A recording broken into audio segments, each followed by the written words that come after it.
Salut les amis, nous sommes le 15 mai dans notre potager ici et vous savez qu'à la Sainte-Denise, c'est le 15 mai, à la Sainte-Denise, le froid n'en fait plus à sa guise. Et oui, c'est terminé puisqu'on a eu les Saintes Glaces le 11, 12 et 13 mai, Saint-Servais, Saint-Mamère et Saint-Pancrace.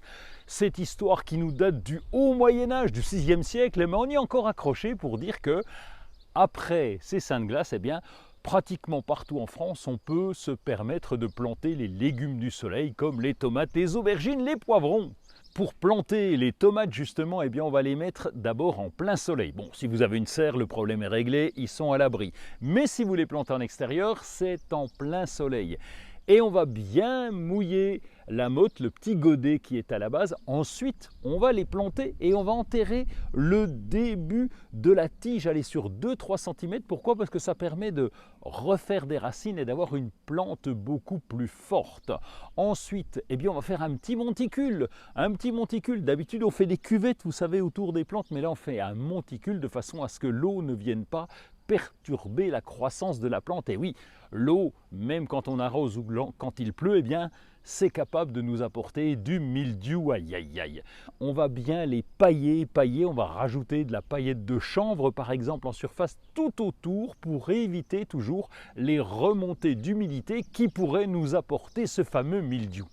Certains pommiers ont déjà fleuri en fonction des variétés et d'autres sont en fleurs en ce moment. C'est mieux, pourquoi? Parce qu'il n'y aura plus de gelée tardive. Et oui, si la fleur gèle, on n'est pas sûr d'avoir des fruits. Alors là, ils sont en fleurs, ils sont remplis d'abeilles qui viennent polliniser et bientôt nous aurons les pommes. Enfin bientôt, on va attendre le mois de septembre.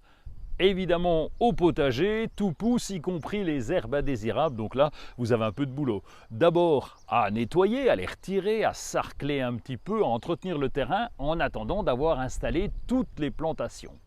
Et d'ailleurs, quand vous désherbez, ouvrez l'œil et le bon. Pourquoi? Parce qu'il y a des petits semis de bonnes plantes qui reviennent d'une année sur l'autre. C'est le cas par exemple des arroches. Les arroches qu'on reconnaît quand elles sont rouges, on les voit bien. Et ça va pouvoir nous donner de grandes plantes. Il y a les soucis également qui sont là en train de repousser. Et puis certaines salades, là où vous aviez mis des salades l'an dernier, elles ont pu monter en fleurs, faire des graines et repousser ensuite.